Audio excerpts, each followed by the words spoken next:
Olá pessoal, tudo bem?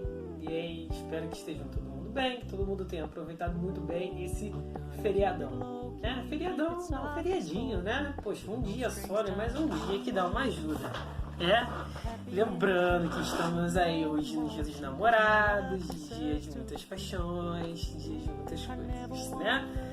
Mas responsabilidades, né? Principalmente nesse período que a gente está vivendo.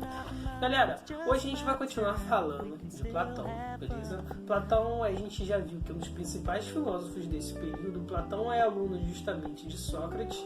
E assim, Platão fala sobre várias coisas. Tudo bem que no mestre que vem a gente vai falar sobre um cara mais cabeçudo ainda, o Aristóteles, que também vai ser aluno do Platão, né? Mas o Platão, ele tem umas ideias novas, principalmente para esse período que ele vivia, né? A gente está falando de Platão, a gente está falando de cerca de quase 2000 anos atrás. E a gente está falando de um cara, né, que tem um entendimento muito bom assim, sobre coisas que não estavam presentes na vida dele, né?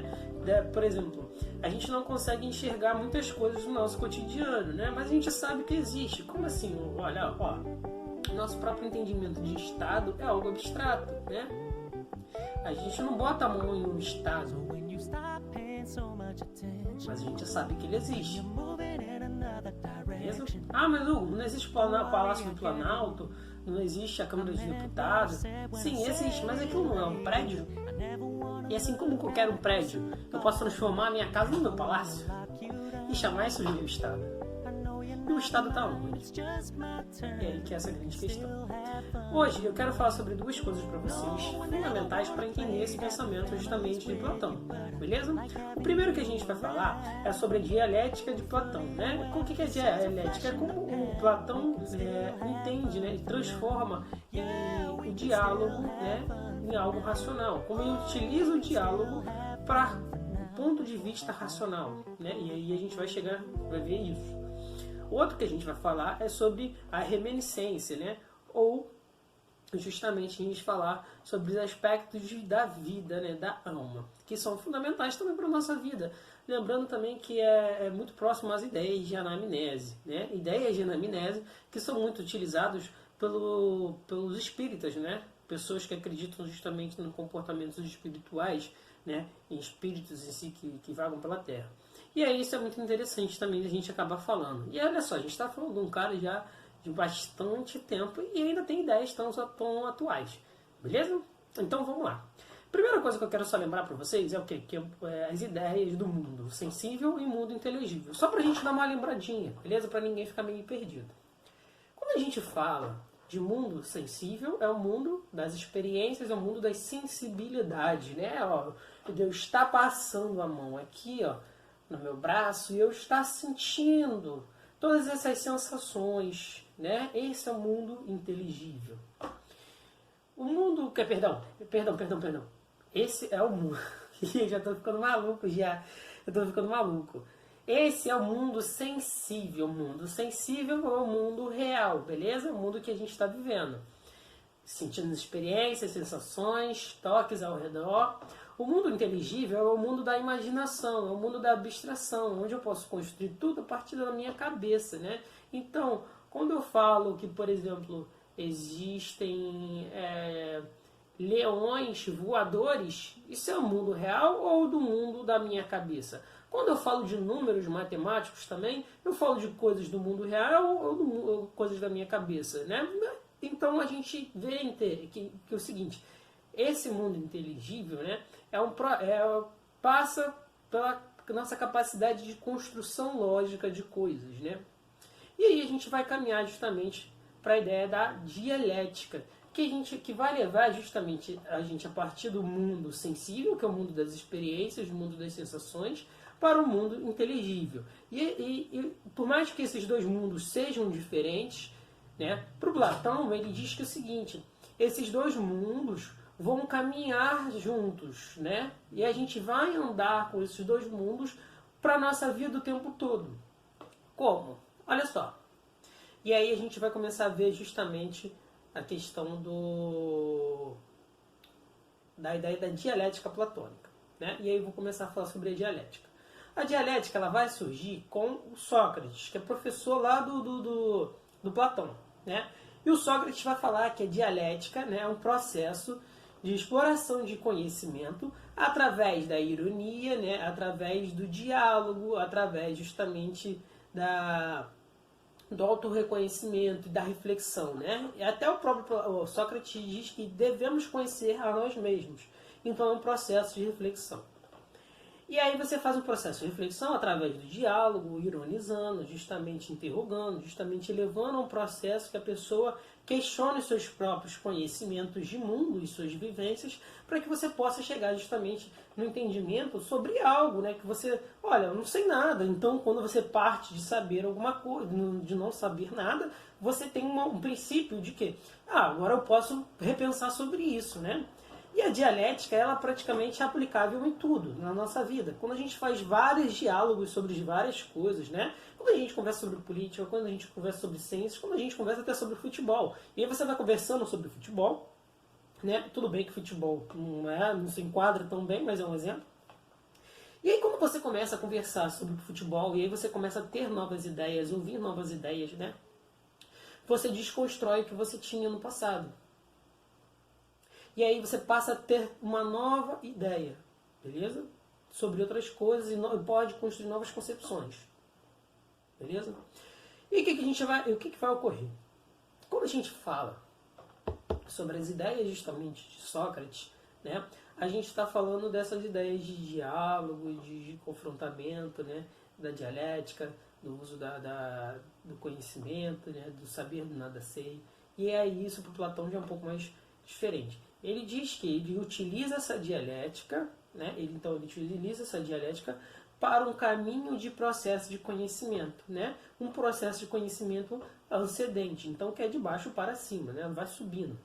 E aí, para a gente entender um pouco melhor, eu quero que vocês abram lá na página 50 do livro de filosofia, para a gente entender essa funcionalidade melhor da dialética platônica, tá bom? Então vou dar um tempinho para vocês, pause o vídeo e vão lá.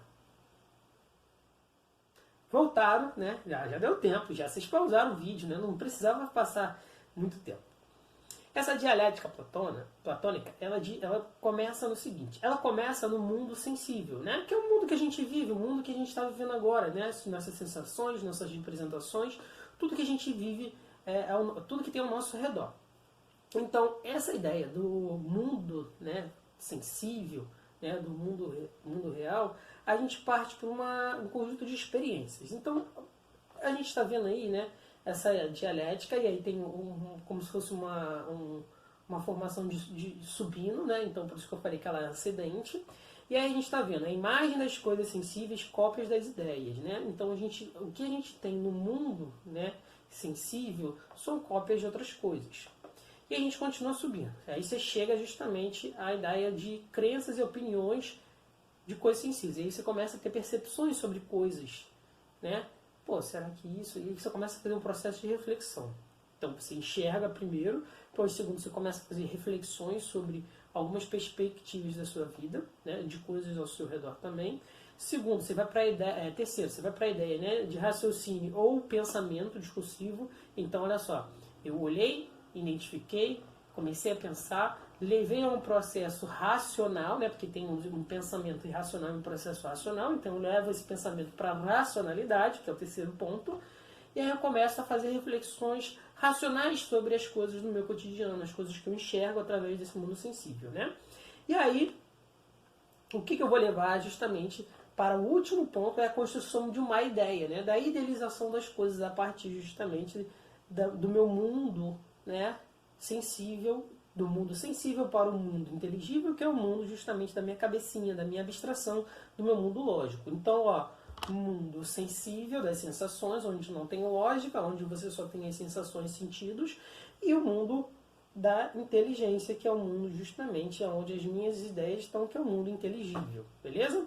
Então, olha só, a gente tem duas perspectivas aqui, que são diferentes, mas que vão se integrar. E essa integração é justamente por esse processo da dialética platônica, que é feito desde o início, quando você começa a observar as coisas ao seu redor, né? E aí você tem o entendimento do mundo que está à sua volta, mas esse entendimento do mundo você só consegue com o mundo sensível, né? As sensações. e aí você passa por um longo processo até chegar à construção das ideias, né? E aí você chega à construção das ideias justamente usando o mundo inteligível. Um exemplo disso, como a gente poderia dar um exemplo disso, né? Um exemplo disso a gente dá, por exemplo, para um engenheiro. O engenheiro, quando ele vai fazer uma obra, a primeira coisa que ele faz, ele não começa construindo, ele não começa lá derrubando a parede. A primeira coisa que ele começa a fazer é justamente observando. Observando para quê? Formas de como... As formas daquela possível obra, daquela construção, o que ele pode fazer e não. Então, todo esse processo de planejamento que a gente faz, né, é um entendimento sobre a dialética. E aí você vai pensando, então, ó, eu já vi o que tem em volta, observei, começo a pensar sobre essas coisas que estão em volta, começo a pensar agora, né, como eu posso fazer isso da melhor forma possível, e aí, com todo esse processo, eu construo uma ideia lógica de tudo isso, e agora de como eu vou fazer a obra, né? Então, o engenheiro, ele vai observar tudo isso, né, esquematiza e tal, observa, e a ideia lógica dele, a ideia do mundo inteligível dele, se transforma através pelos números, né? Como? Olha, eu posso falar, eu posso determinar o peso, né, de uma ponte. Como eu posso determinar o peso de uma ponte, né? Através da observação de quantos metros ela tem, de qual material ela é feita, da densidade do material. E aí eu posso transformar esses números para determinar o peso de uma ponte, sem sequer pegar essa ponte e colocar ela numa balança, né? Isso é a utilização justamente do mundo inteligível, né? A observação do mundo sensível através do mundo e colocar isso em prática no mundo inteligível. A gente tem que entender essas duas coisas porque a gente utiliza isso o tempo todo na nossa vida. A gente vê as coisas do mundo sensível e a gente passa a racionalizar pelo mundo inteligível. Só que tem pessoas que ainda não entendem qual a importância disso, né? E aí é isso que o Platão traz, a importância justamente de você racionalizar, pensar, construir, entender o funcionamento disso e racionalizar, criar ideias racionais, né? Criar lógica para um pensamento, beleza? E aí, isso que é ponto-chave justamente do Platão, né? Ele cria toda uma nova estrutura de forma de pensamento e uma estrutura de pensamento que se baseia muito hoje na nossa sociedade ocidental, né? Que a gente tem as ideias ao nosso redor, né? A gente tem as sensações ao nosso redor e aí a gente, em um determinado momento, a gente começa a construir algumas ações. Beleza? A partir do entendimento lógico sobre o que está ao nosso redor. Outra ideia do Platão, e essa um pouco mais diferentona, né, é a ideia da reminiscência. A ideia da reminiscência, ele diz que, né, como ele já via o mundo dividido, né, entre o mundo sensível, o mundo real, o mundo inteligível, o mundo do espírito, da alma, o mundo intelectual, ele diz que a reminiscência é algo que, por exemplo, você carrega um conhecimento na sua alma. O seu corpo físico, o seu corpo material, ele está aí, uma hora ele vai morrer, vai se machucar e aí vai se degradar. Mas a sua alma, ele entende já que é um sopro, né? Um sopro de uma energia vital, poderosa, fundamental para a existência da vida. E essa alma, tão importante, tão fundamental, ela se propaga ao longo do tempo, porque ela não faz parte, né, da carne. Ela age em conjunto com a carne, né? Então ela está lá, juntinho, ó, together com a carne, só que ela não faz parte, são dois planos separados, né? Por causa justamente daquele entendimento do Platão, do mundo de dois mundos. E ele fala que ao longo, né, do processo dessa alma, ela vai aprendendo. E ela vai carregando justamente esses conhecimentos. É isso, e aí é que ele determina que é isso que faz o ser humano ser tão inquieto, né? Porque eu quero conhecer tantas coisas, porque eu quero saber tantas coisas, porque eu não aceito às vezes essa inquietude do mundo, né? E isso é justamente um dos exemplos do que o filme Matrix, que eu coloquei para vocês, coloca muito bem. Por quê? Né? Tá lá o Neo e tal, vivendo o que ele acha que é justamente o mundo real, todas as sensações, todos os sentidos, os prazeres, as dores no mundo. E aí ele tem uma inquietação. Essa inquietação dele, né, de, olha, o que eu estou vivendo aqui ainda não me satisfaz. Não me mostra que eu estou vivendo no mundo real. Será que... E aí ele supõe todo esse risco de tomar uma das duas pílulas. A vermelha ou a azul. A vermelha ele continuaria na mesma vida. E a outra, ele buscaria as razões da vida, né? As inquietudes, responderia às inquietudes dele. E é essa questão da inquietude que justamente trabalha a reminiscência. Essa inquietude está na alma, está na profundidade do ser humano, né? Da gente procurar respostas às coisas. Né? Então essa reminiscência é uma questão da alma, é o que faz um homem, a pessoa, a mulher, né? Porque, gente, quando eu estou falando de homem, eu estou falando de espécie, tá? Faz com que a gente busque conhecimento, busque entender o mundo, busque justamente até sair daquela caverna que a gente vive, né? E aí é essa inquietude que diferencia principalmente nós, seres humanos, dos outros animais, né? Esse é até um entendimento justamente platônico. Olha, o que diferencia o homem dos outros animais é a sua própria inquietude pelo conhecimento, né? Pelo mundo. Então vamos lá, tem uma historinha aqui muito boa, até que tá no próprio livro de vocês, então acompanhem lá na página 50, Reminiscências, parágrafo 2º, beleza? Que ele faz o conto de Er. Né? Esse conto de Er é justamente para falar sobre essa questão da reminiscência. E começa assim. Conta-se que o pastor Er foi para o Hades, foi para o que a gente chamaria de inferno. Como fazer os adivinhos, como fazem os adivinhos e os poetas. Chegando lá, ele encontrou as almas dos mortos, contemplando as ideias, como as almas devem reencarnar. Né? Por isso eu falei que tem aquela questão da anamnese, o pessoal que acredita em reencarnação, espiritismo, beleza? Elas são livres para escolher a forma de vida quem quer viver, e antes de voltar ao mundo sensível, elas passam por uma planície, onde existem 2 rios. Né? Então você está num plano e tem um rio aqui e outro rio aqui, você está passando ali no meio, dos quais deve-se escolher um para beber de suas águas, o rio Lete, responsável pelo esquecimento, e o rio Aletheia, responsável pelo não esquecimento, ou seja, pela lembrança das ideias contempladas pela alma. Quem beber a água do primeiro não se lembrará das ideias puras, mas quem beber da água do segundo lembrará em vida dessas ideias por meio da educação e do aprendizado. Então, o que ele está querendo dizer com esse conto de Er é basicamente o que a gente viu com Matrix no início, quando a gente falou, né, quando o Morfeu mostra a pílula vermelha e a pílula azul. A pílula vermelha é justamente o rio Leteia, que é justamente que você vai tomar essa pílula, vai esquecer de tudo que passou na sua vida, você vai acordar na sua cama no dia seguinte como se não tivesse lembrado de nada. E de tudo que você aprendeu ao longo da vida. Enquanto no rio Aletheia, né, que é justamente o rio que você aprende, que você leva tudo que você aprendeu ao longo da sua vida, que é a pílula azul, tudo que você viu na sua vida anterior, você vai dar continuidade na nova vida. Né? Essa é a ideia da reminiscência, porque ele acredita que a nossa alma que tem a capacidade de levar conhecimento. Um conhecimento que é carregado justamente pela essa ideia da educação, do aprendizado, e é o que nos faz sempre querer mais. Né? Que quando ele acreditava que quando a pessoa reencarnava e passava pela Aletheia, tomava a água desse rio e depois reencarnava, as pessoas queriam, né, continuar buscando conhecimento. Enquanto as pessoas que passavam pelo Letheia, tá, não queriam mais nada, queriam simplesmente apagar seu passado, beleza? E viver uma nova vida. Só que essas pessoas que viviam essa nova vida viviam aprisionadas justamente na falta de conhecimento, nos seus medos, e aí não tinham mais, não viam o mundo, né, da forma realmente como ele deveria ser.